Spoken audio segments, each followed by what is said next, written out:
Mr. President Pro Tem, Lieutenant Governor Matt Pinnell, members of my cabinet, Mr. Chief Justice of the Supreme Court, Mr. Presiding Judge of the Court of Criminal Appeals, and my friends, the members of the 58th Legislature, tribal leaders, to my wonderful wife and partner, First Lady Sarah Stitt, and to my parents, thank you so much for being here. My brothers and my children mean so much. And most importantly, to my fellow Oklahomans, I am honored to stand before you today and begin my 4th year as your governor.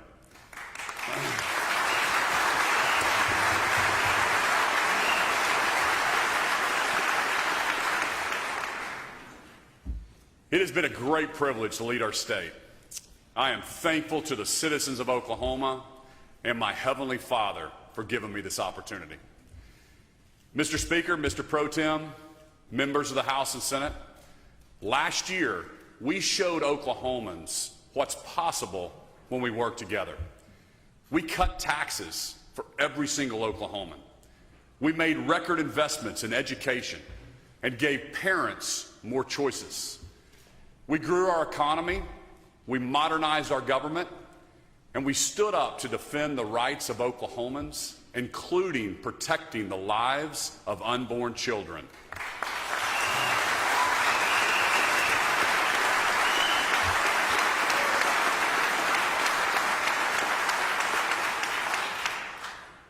Today, I'm proud to say we are well positioned to continue our momentum to becoming a top 10 state. I want to praise my colleagues in the legislature for being fiscally conservative and responsible with taxpayer dollars. In the face of criticism, we stayed the course. We made smart decisions instead of going on a spending spree. It's a different story in Washington, D.C., and so are the results. Our national economy is struggling. Inflation is at a 40-year high. Gas and groceries are more expensive. Supply chain issues have made everything harder to find. But if you live in Oklahoma, it's a different story. While other states are shutting down their economies, we've never been more open for business.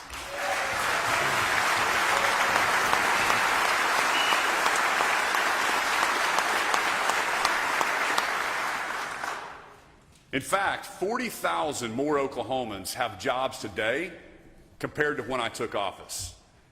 As unemployment skyrocketed in some parts of the country, ours is down to just 2.3%. It's the lowest in state history.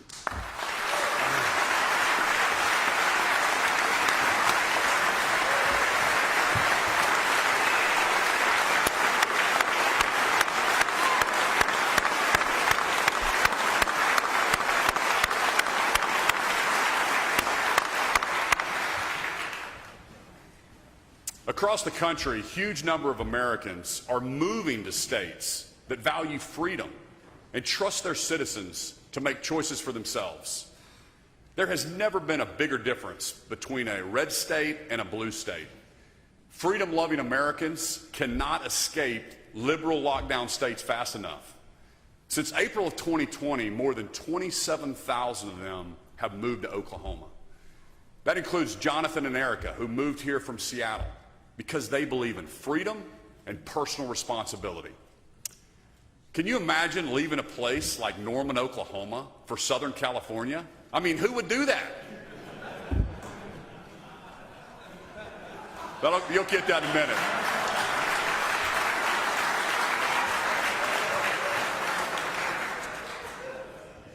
Oklahoma, I'm proud of the progress we've made in just 3 short years. But today, the state of our state is at a crossroads. We have a choice between 2 paths. One path leads towards a top 10 state. It's a familiar road. It's paved with unity, fairness, and equal protection under the law. The other path leads to a jigsaw puzzle of jurisdiction. From the beginning, I've sounded the alarm on the Supreme Court's McGirt decision, because I knew then and I know now that even a narrow Supreme Court ruling can fundamentally change a state. Oklahoma has been robbed of the authority to prosecute crimes. Put simply, McGirt jeopardizes justice. Over the past year, we've done everything we can to protect law and order and limit the impacts of this decision. Our broad coalition includes Attorney General John O'Connor, all 27 district attorneys across our state, especially Steve Kunzweiler in Tulsa County, Matt Ballard in Craig, Mays, and Rogers counties, police chiefs like Wendell Franklin in Tulsa, the Sheriff's Association, the Farm Bureau, the Cattlemen's Association, environmentalists, the Petroleum Alliance, and city leaders. Recently, we've won two major victories to protect law and order. First, the Supreme Court agreed McGirt is not retroactive. That means that convicted criminals stay in prison. The Supreme Court also agreed to hear another case. A win in that case would let the state go back to enforcing law and order and protecting more crime victims in eastern Oklahoma. That's the way we've done it since 1907. The new rules put the federal government in charge, and it isn't working. In 2013, a 12-year-old boy named Billy Lord was riding his bike in Wagner. Richard Roth was driving drunk and hit Billy and killed him. The state convicted Roth for Billy's death and sentenced him to prison. But Mr. Roth is white. And since Billy was part Cherokee, the guilty verdict was overturned. The case can't be tried in federal court, and Roth could go free from punishment without even so much as a traffic ticket on his record. That's not fair, and it's not equal protection under the law. Billy's mom, Pamela, is here today. She told the court that while her son was a tribal member, he was also a citizen of the United States and a citizen of the state of Oklahoma. She said allowing the man who killed her son to walk free is an insult to Billy's memory and an insult to justice. Pamela, I'm so sorry for your loss. I'm fighting for justice for Billy every single day. Will you please stand?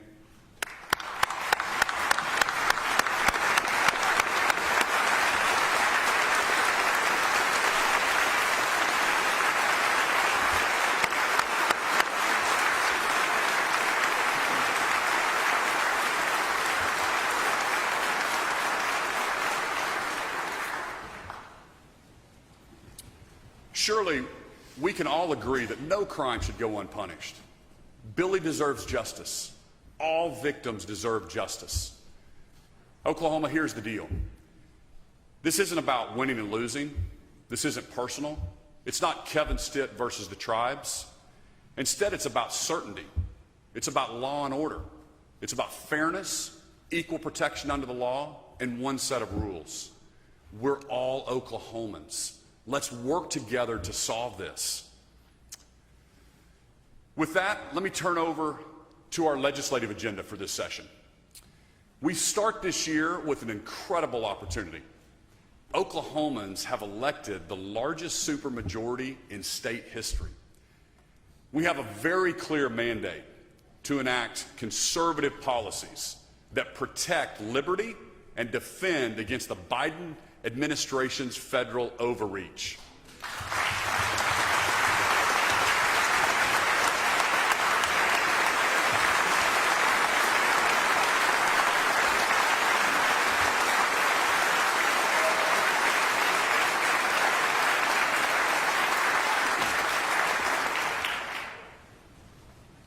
I challenge each of us to be bold.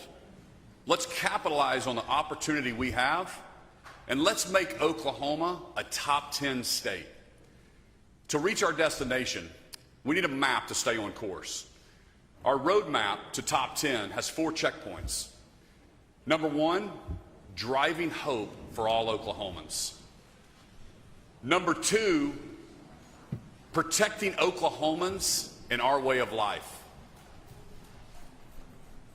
Number 3, making Oklahoma the most pro-business friendly state in the entire country.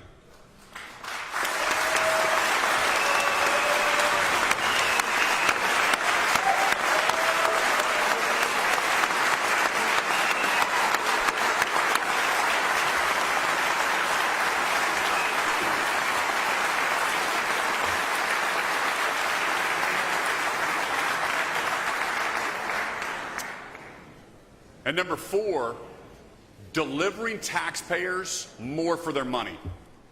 Let's start with driving hope for all Oklahomans. Hope is not a wish or a feeling.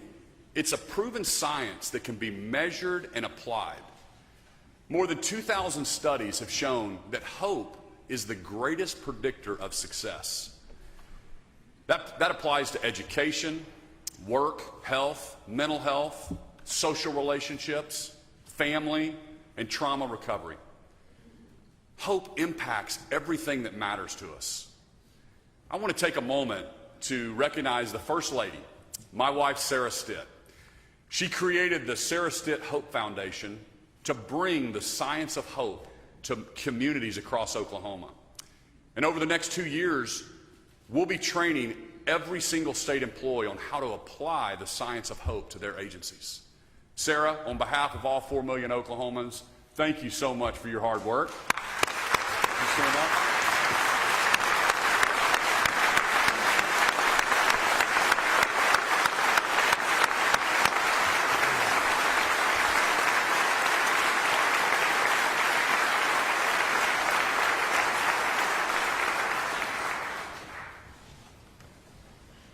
We can drive hope for all Oklahomans through education.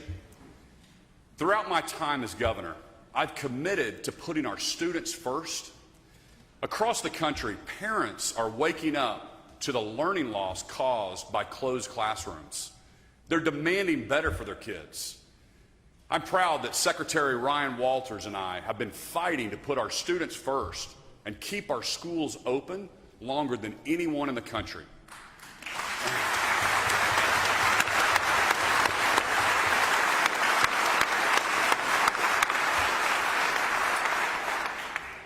In Oklahoma, we listen to parents because we know God gave kids to parents, not to the government.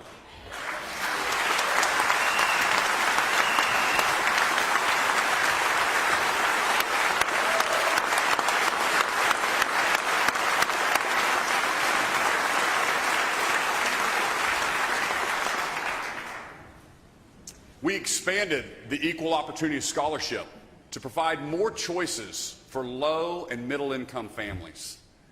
That helps students like Jonathan Wright. He's a freshman at Oklahoma Bible Academy in Enid.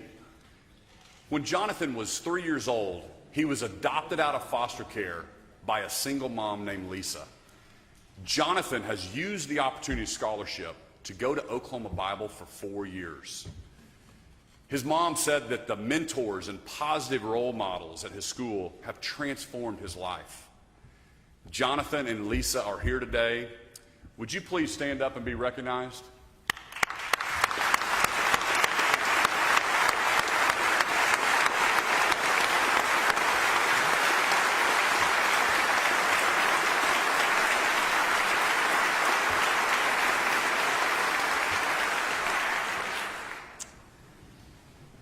We provided record funding for all public schools, including charter and rural schools. These initial investments were good first steps for Oklahoma's education turnaround, but there's much more to do. Just 15% of Oklahoma high school graduates are ready for college in English, math, reading, and science. Less than 1 out of 5. We can do better than 47th in the nation when it comes to our kids. We've tiptoed around the edges for far too long. It's clear the status quo is not working. We need to take bold steps. It will take courage, and it will take a desire to make a generational impact. This is our moment. We know education is not a one-size-fits-all. And I pledge to support any legislation that gives parents more school choice. Because in Oklahoma, we need to fund students, not systems.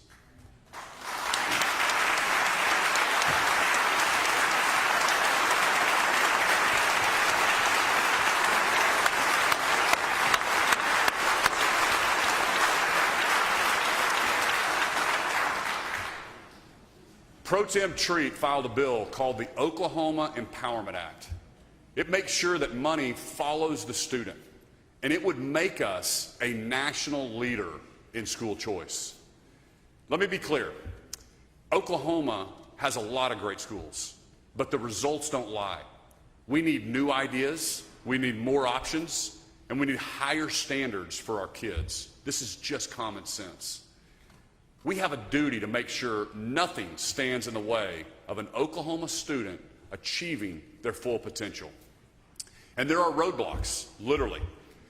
State law creates artificial barriers for school districts that don't put our students first. Our school transportation formula is outdated and it's broken. We desperately need to modernize it.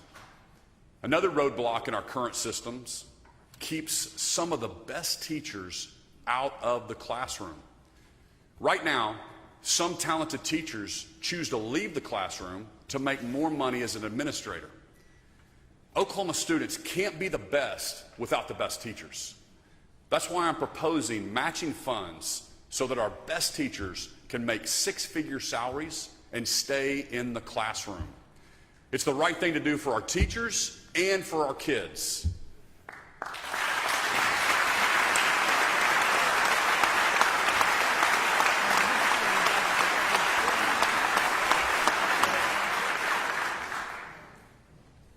Another way to support Oklahoma educators is to protect their paychecks from union bosses.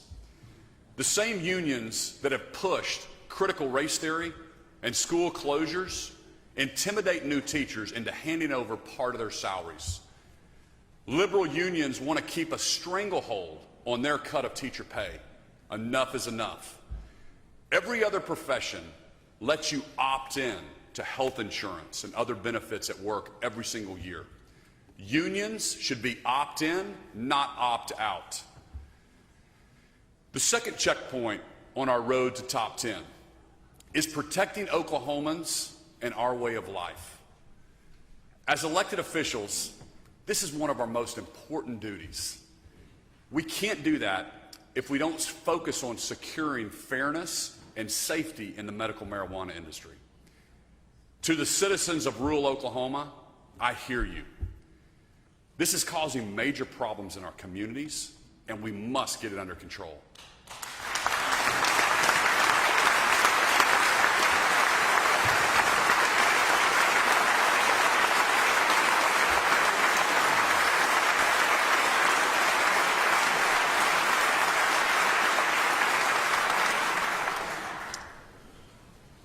When Oklahomans voted for medical marijuana, they were literally sold a bill of goods. The state question was misleading, and it has tied our hands as we regulate the industry. Because of that state question, Oklahoma charges just $2,500 for a commercial license. Even California charges up to $181,000, 72 times more. As a result, we have 7 times the growers than California, with just 10% of the people. Next door in Arkansas, they have 8 growers. We have 8,300. You know as well as I do that not all of that product is being sold legally. This is a perfect example of why we need to make sure initiative petitions represent Oklahomans and not out-of-state special interest groups.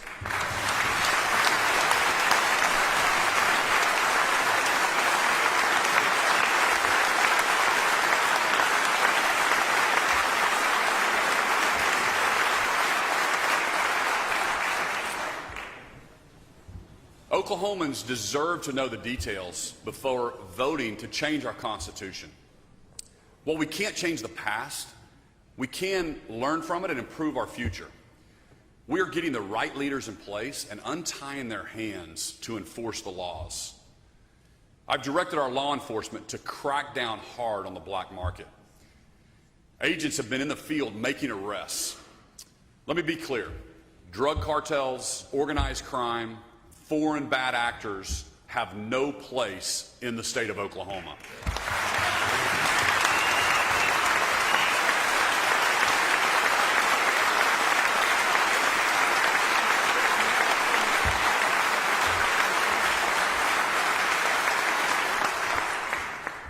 We will bring them to justice. Oklahoma is a proud law and order state. As other states and cities are still defunding their police, we have a chance to stand apart. Brave men and women who put their lives on the line deserve leaders who will have their back. Now is the time to transform and modernize our state law enforcement system into the nation's best. To do this, we need to tackle 4 critical areas: the recruitment, retention, the health and training of our troopers, our agents, and investigators. First, we must protect our officers. Mental health does not discriminate. Depression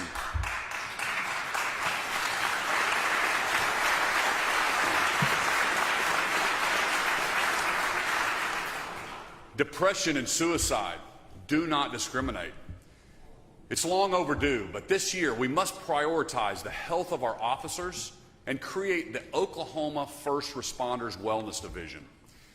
Its foundation is a peer-to-peer system designed to recognize the early signs of trauma and give immediate help to officers who need it. This could have saved Ronald Hook.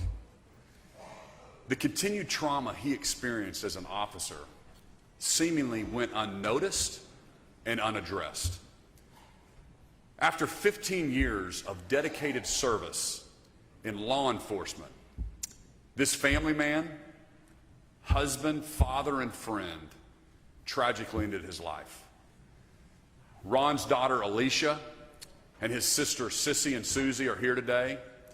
They support creating this wellness division so other officers and their families won't experience this same tragedy. Alicia, Sissy, and Susie, so sorry for the loss of your dad and your brother. Thank you so much for being here today.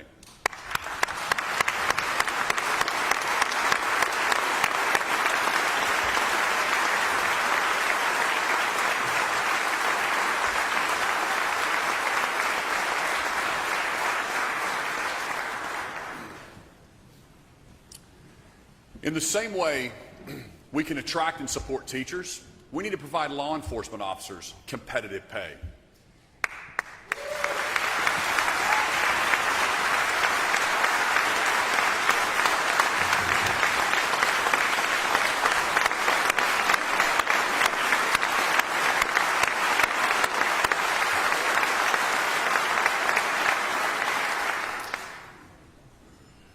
We need to provide the best training available, more career options.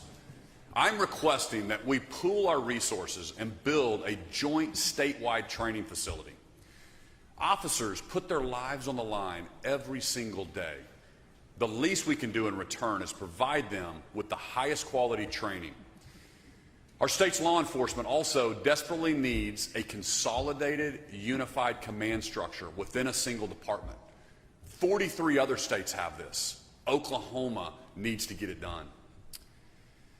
A unified command will create the career growth opportunities that today's recruits expect.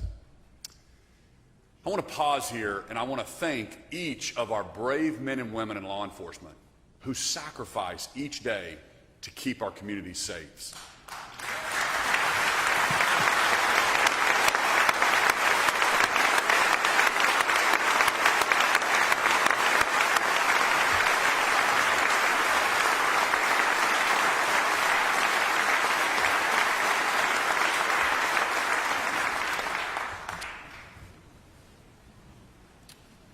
Other states may turn their backs on the blue, but as governor, I will always stand with those who protect and hold that thin blue line.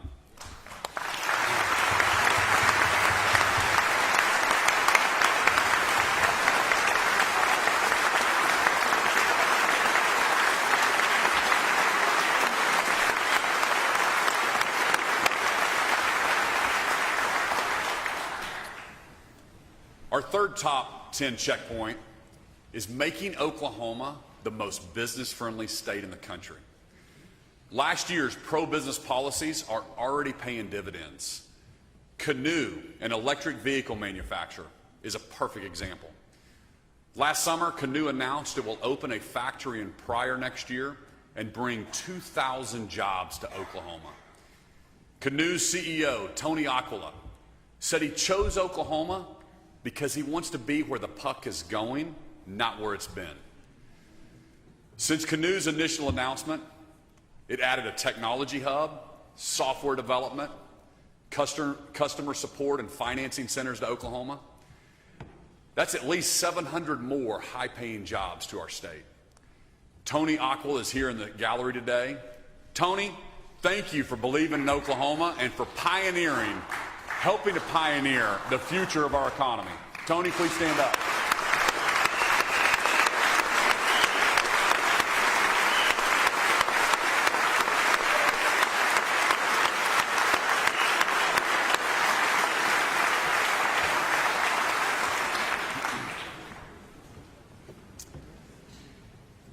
Canoe is just one company that has seen the benefit of Oklahoma being open for business. Thanks to the governor's closing fund and the legislature's investment in business development, the Department of Commerce is coming off its best year ever. Secretary Scott Mueller and his team are working hundreds of opportunities, thousands of jobs, and billions of dollars in investment in our economy. But Open for Business isn't just about recruiting new companies. We've launched an innovative platform to help Oklahoma manufacturers solve supply chain issues. Our system connects them to buyers and sellers and keeps their money in Oklahoma. More than 400 companies are already signed up.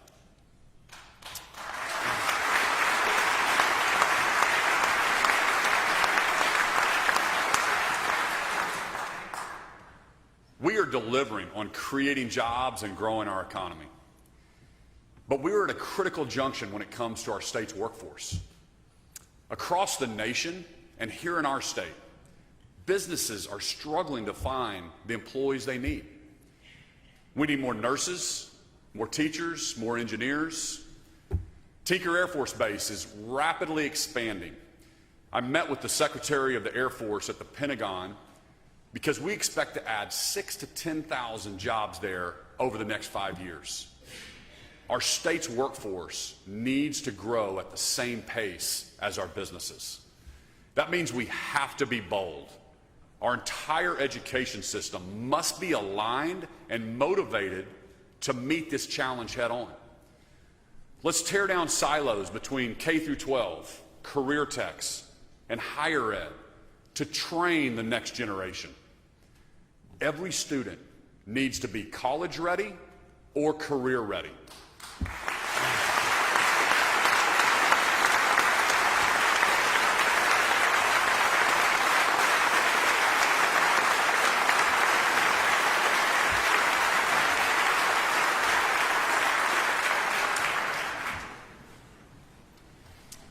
The road to success looks different for every Oklahoman.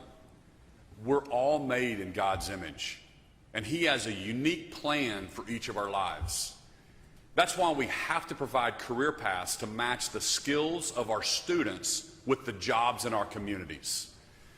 Let's increase apprenticeships in high school and pathways to jobs that don't require a college degree.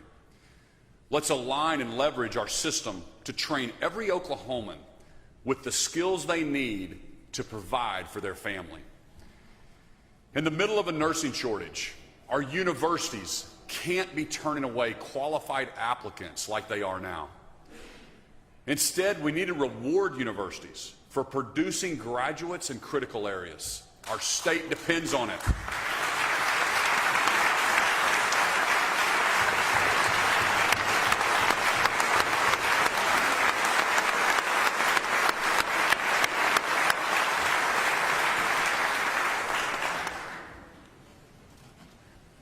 Last year, while states like New York were billions of dollars in the hole, we cut taxes for every single Oklahoman.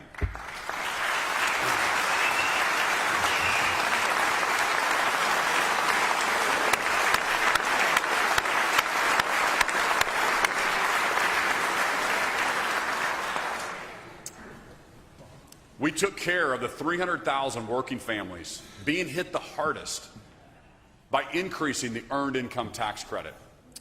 We can and we should do more for Oklahoma families. That's why I'm proposing to eliminate the grocery tax.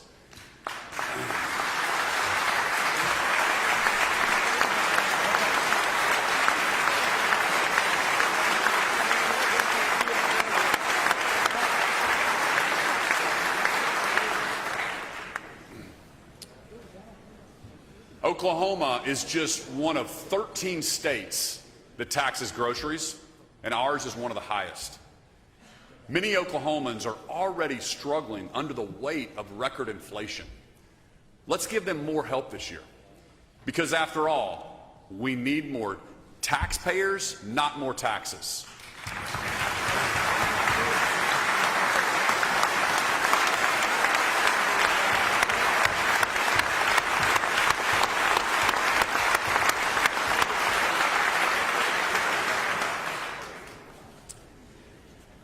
States across the country are continuing to cut taxes on their citizens. 9 states don't charge a personal income tax. Many others are racing to join them. We can't be left behind. My vision is to create a taxpayer protection plan that responsibly lowers income taxes according to our state revenue. Cutting taxes based on how our economy grows ensures we'll always have money to pay for core services like education and roads and bridges. And as our economy grows, Oklahomans share in our success by keeping more of their hard-earned money. I look forward to working with the legislature to modernize our tax code this session. Another way to do that is to get rid of the income tax on military retirement benefits.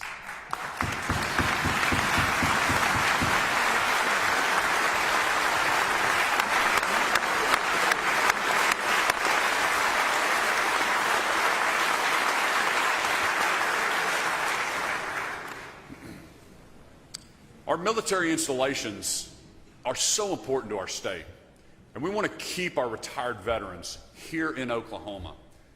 It's a common sense way to support those who defend our freedom. Let's get it done. The fourth and final checkpoint on the road to top 10 is delivering taxpayers more for their money. This requires strategic investments in modernizing government agencies, transparency, building our savings account, and infrastructure. Oklahomans hired me as governor because they wanted their government to run more like a business. From day one, I've challenged my agency heads to deliver taxpayers more for their money. We're doing it by making agencies more effective and responsive to our citizens, not by growing government.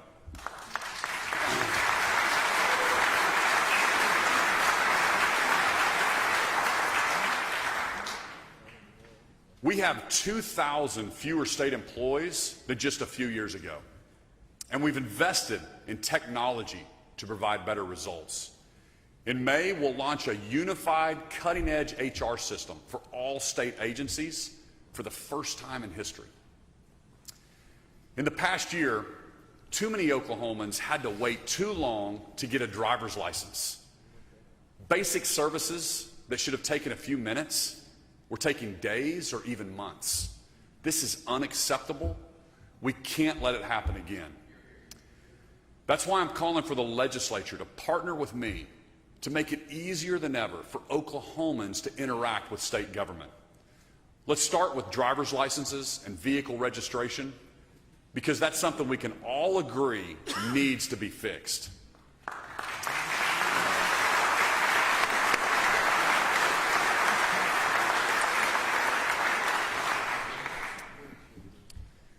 There's not a business in the world that measures its success based on how much money it spends.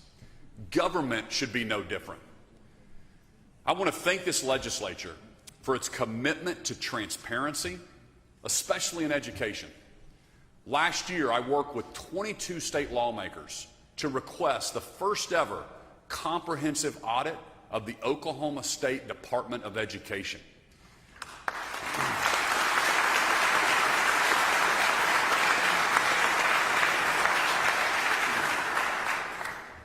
Because Tax dollars belong in the classrooms, not in the pockets of bureaucrats.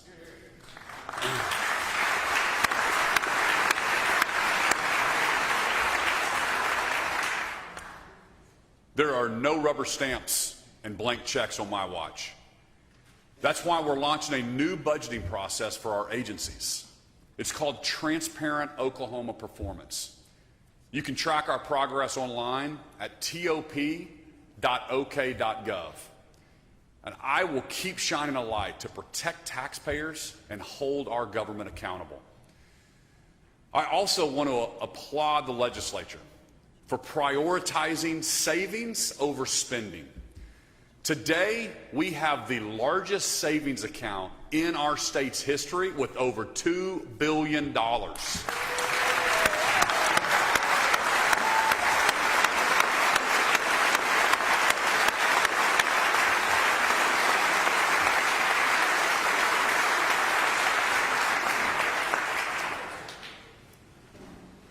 This year, I'm asking the legislature to raise the cap on our savings account to continue protecting our future.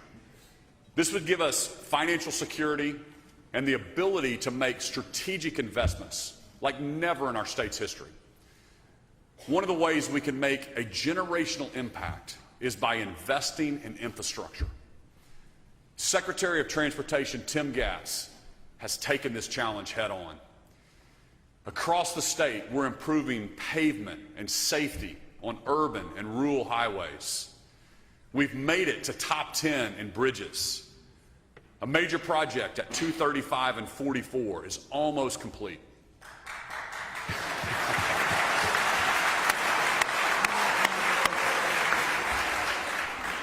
We've made great progress, but we know more can be done. The future of our economy will depend on having a modern highway system that manages congestion and has reliable travel times. Let's be bold. I'm calling to invest $13 billion in transportation over the next 10 years.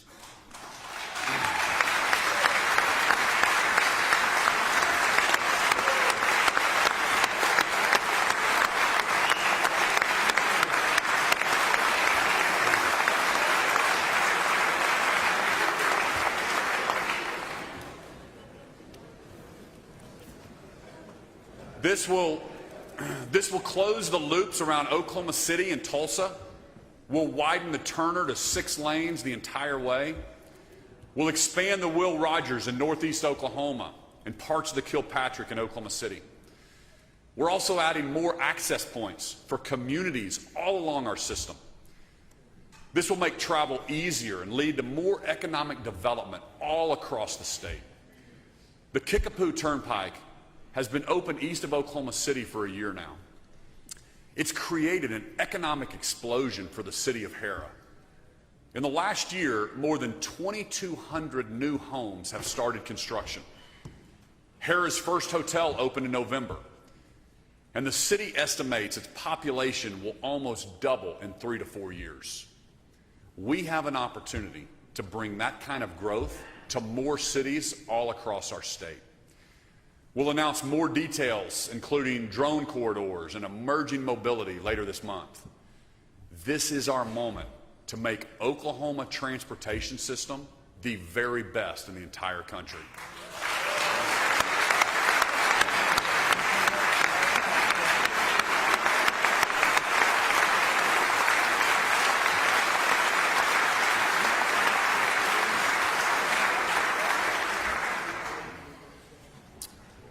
Infrastructure is not the only place we can make a generational impact. The opportunities this year are endless. Will we prioritize special interests or the people we serve? Will we prioritize the next generation or the next election? Now is the time for big, bold decisions. Let's leave a legacy for generations. As I begin the final year of my first term as governor, let's look back at the progress we've made. When my administration took office, Oklahoma was coming off 2 years of revenue failures. We had almost no money in savings, which meant budget cuts were an annual challenge. State agencies reported to unelected bureaucrats, and they weren't being held accountable. It was so out of control that the Department of Corrections wanted a $1 billion budget increase every single year. Our state was reeling from a teacher walkout. And on a personal level, I felt our state lacked the confidence and pride I saw in other parts of the country. Because of our great work together, Oklahoma's turnaround is well underway. Our fiscal house is in order. We're coming off a year where we made record investments in education while still cutting taxes. We're fourth in the nation in budget reserves. Our state's credit rating has gone up. We've held state agencies accountable by putting the right leaders in place and aligning them with a common vision. Oklahomans have a renewed sense of pride in our state and in our way of life.